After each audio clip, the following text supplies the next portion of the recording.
Semoga kita semua dalam keadaan yang baik-baik saja. Dalam video kali ini, kami dari kelompok 7 ingin mempresentasikan tentang pemeriksaan pajak dan pendidikan pajak guna menuntaskan tugas dari mata kuliah hukum pajak dan perpajakan. Sebelum presentasi, izinkan kami semua untuk memperkenalkan diri terlebih dahulu. Pertama, nama saya Krisna Musafutro. Nama saya Karibia Amin. Nama saya Rizky Nurjana. Nama saya Awal Bodiati. Untuk definisi dan tujuan pemeriksaan pajak akan disampaikan oleh Nurbaini.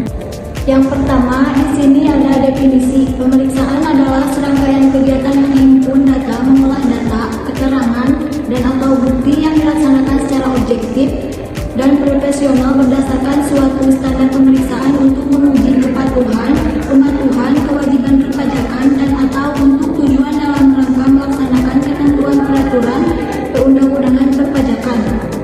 Yang kedua, tujuan pemeriksaan pajak. Yang kesatu, memastikan kepatuhan wajib pajak dalam memenuhi kewajiban. Yang kedua, mencegah dan menindak pelanggaran pajak. 3. Memberikan kepastian hukum. 4. Mengumpulkan data untuk kebijakan pajak. 5. Meningkatkan kesadaran dan kepatuhan pajak. 6. Menjamin keamanan dalam sistem pajak.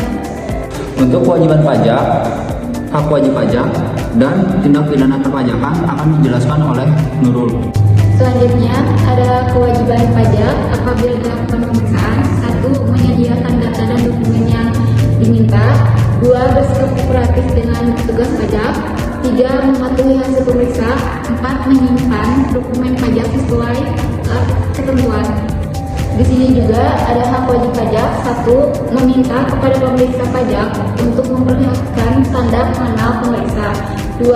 Pelayanan yang baik dan informasi jelas. 3. Mengajukan pengaduan apabila rahasia usaha dibocorkan kepada pihak yang tidak berhak. 4. Memperoleh lembar asli berita acara penyegalan. Selanjutnya, tindak pidana perpajakan. 1. Tidak adanya surat pemberitahuan. 2. Penyalahgunaan data atau informasi. 3. Penggelapan pajak. 4. Pemalsuan dokumen pajak. 5. Penyalahgunaan pengambilan pajak. Selanjutnya, saya akan menjelaskan tentang delik aduan dan sanksinya kepada pejabat. Selanjutnya ada delik aduan. Apa itu delik aduan? Delik aduan adalah tindakan pidana yang hanya dapat diproses jika ada pengaduan oleh pihak yang merasa dirugikan. Dalam konteks perpajakan, tindakan tertentu seperti penggelapan pajak atau penyalahgunaan dokumen perpajakan dapat ditindaklanjuti oleh otoritas pajak hanya jika ada laporan dari pihak yang berwenang atau individu yang merasa dirugikan. Oke, selanjutnya ada pelanggaran atas larangan mengungkapkan kerahasiaan wajib pajak tersebut dapat diancam sanksi pidana sebagai berikut. Yang pertama, pejabat karena kealpaannya tidak memenuhi kewajiban merahasiakan hal kerahasiaan wajib pajak dapat dipidana maksimal 1 tahun dan denda maksimal 25 juta rupiah. Selanjutnya, pejabat yang dengan sengaja tidak memenuhi kewajibannya atau seseorang yang menyebabkan tidak dipenuhinya kewajiban pejabat dipidana dengan pidana paling lama 1 tahun dan denda paling banyak 50 juta rupiah. Dalam pasal 368 Kitab Undang-Undang Hukum Pidana, pegawai pajak yang dalam melakukan tugasnya terbukti melakukan pemerasan dan pengancaman kepada wajib pajak untuk menguntungkan dirinya sendiri dapat dipidana dengan penjara paling lama 9 bulan. Dalam pasal 12 Undang-Undang Nomor 31 Tahun 1999 tentang pemberantasan tindak pidana korupsi dan perubahannya, pegawai pajak yang bermaksud menguntungkan diri sendiri secara melawan hukum dengan menyalahgunakan kekuasaannya memaksa seseorang untuk memberikan sesuatu, untuk membayar atau menerima pembayaran, atau untuk mengerjakan sesuatu bagi dirinya sendiri diancam dengan pidana maksimal 20 tahun penjara dan juga denda. Selanjutnya ada keterlibatan dan sanksi bagi pihak ketiga. Bagi pihak ketiga seperti bank, akuntan publik, notaris, konsultan pajak, kantor administrasi, dan atau pihak ketiga lainnya yang menyuruh melakukan, yang menganjurkan atau membantu melakukan tindak pidana di bidang perpajakan, berlaku tindak pidana sebagai berikut.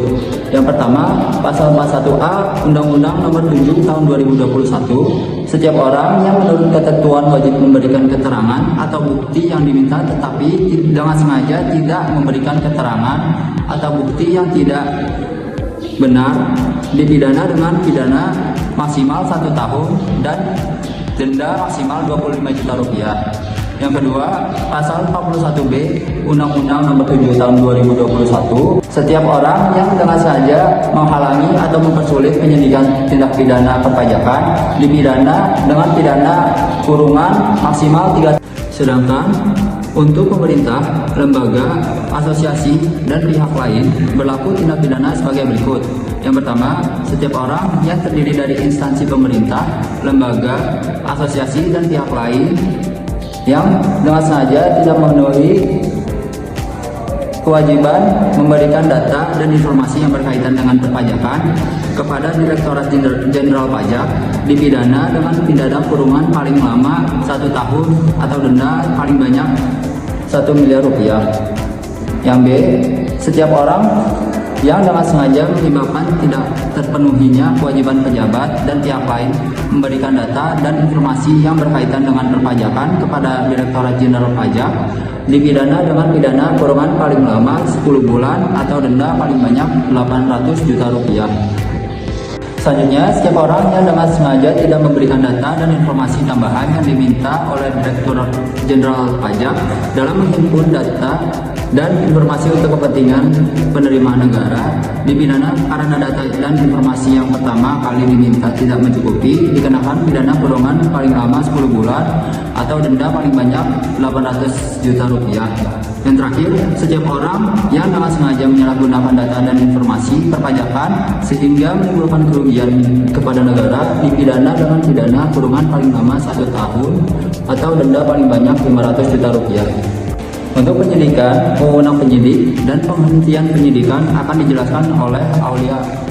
Direktorat Jenderal Pajak berdasarkan informasi dan laporan dan pengaduan dari pihak berwenang melakukan pemeriksaan bukti permulaan sebelum dilakukan penyidikan tindak pidana di bidang perpajakan. Pemeriksaan dilakukan oleh pejabat penyidik pegawai negeri sipil di lingkungan Direktorat Jenderal Pajak berdasarkan surat perintah yang diberikan.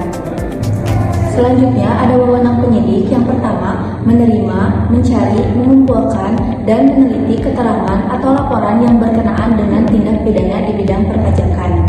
Yang kedua, peneliti mencari dan mengumpulkan keterangan mengenai orang pribadi atau badan tentang kebenaran perbuatan yang dilakukan yang berkaitan dengan tindak pidana di bidang perpajakan. Selanjutnya, meminta keterangan dan bahan bukti seperti buku atau catatan dari orang pribadi atau badan. Yang keempat, melakukan penggeledahan untuk mendapatkan bahan bukti, pencatatan, dan dokumen lain, serta meminta bantuan tenaga ahli untuk melaksanakan pemeriksaan dalam penyidikan tindak pidana di bidang perpajakan, menyuruh berhenti dan tidak meninggalkan ruangan, memotret dan meminta keterangan kepada tersangka, melakukan pemblokiran dan penyitaan harta milik tersangka agar tidak dilakukannya penyelewengan, menghentikan penyidikan dan atau melakukan tindakan lain yang perlu untuk kelancaran penyidikan tindak pidana di bidang perpajakan. Untuk poin nomor 7 akan dijelaskan pada slide berikut. Penghentian tindak pidana perpajakan dilakukan ketika tidak terdapat cukup bukti, peristiwa yang disidik bukan merupakan tindak pidana di bidang perpajakan. Yang ketiga, peristiwa telah daluarsa. Yang keempat, tersangkanya meninggal dunia. Yang kelima, untuk kepentingan penerimaan negara atas permintaan Menteri Keuangan Jaksa Agung dapat menghentikan penyidikan tindak pidana di bidang perpajakan dengan syarat wajib pajak atau tersangka telah melunasi kerugian pendapatan negara karena tidak melaporkan SPT atau melaporkan SPT tetapi isinya tidak benar. 2. Jumlah pajak dalam faktor pajak bukti pemungutan pajak dan potongan pajak dan atau bukti setoran pajak dari kegiatan menerbitkan faktor pajak atau bukti potong pajak penghasilan tidak berdasarkan transaksi yang sebenarnya. Selanjutnya di sini ada kesimpulan. Pemeriksaan pajak dan penyidikan pajak adalah dua aspek penting dalam sistem perpajakan yang bertujuan wajib pajak terhadap kewajiban perpajakannya serta mencegah tindakan penipuan atau penghindaran pajak. Pemeriksaan pajak merupakan proses untuk memverifikasi kebenaran dan kelengkapan laporan pajak yang disampaikan oleh wajib pajak. Sementara penyidikan adalah pajak yang bersifat investigatif dan dilakukan apabila ada indikasi pelanggaran atau tindak pidana perpajakan. Dalam pemeriksaan pajak, otoritas pajak memiliki kewenangan untuk memeriksa laporan keuangan dan dokumen terkait lainnya, serta meminta klarifikasi atau bukti tambahan dari wajib pajak. Sementara itu, penyidikan pajak dilakukan apabila ditemukan bukti awal adanya unsur pidana seperti penggelapan atau pemalsuan dokumen pajak. Kedua proses ini meskipun memiliki perbedaan, dalam tujuan dan prosedur berfungsi untuk menegakkan keadilan perpajakan dan memastikan bahwa pajak yang dibayar oleh wajib pajak sesuai dengan ketentuan yang berlaku. Keterlibatan aparat penegak hukum seperti penyidik pajak dalam penyidikan pajak juga mencerminkan pentingnya integritas dan transparansi dalam sistem perpajakan. Sekian presentasi yang bisa kami sampaikan. Bila ada kesalahan atau kekurangan dalam penyampaian, mohon dimaafkan. Dan jika ada pertanyaan, bisa ditulis di dalam kolom komentar di bawah video ini. Terima kasih atas perhatiannya. Wassalamualaikum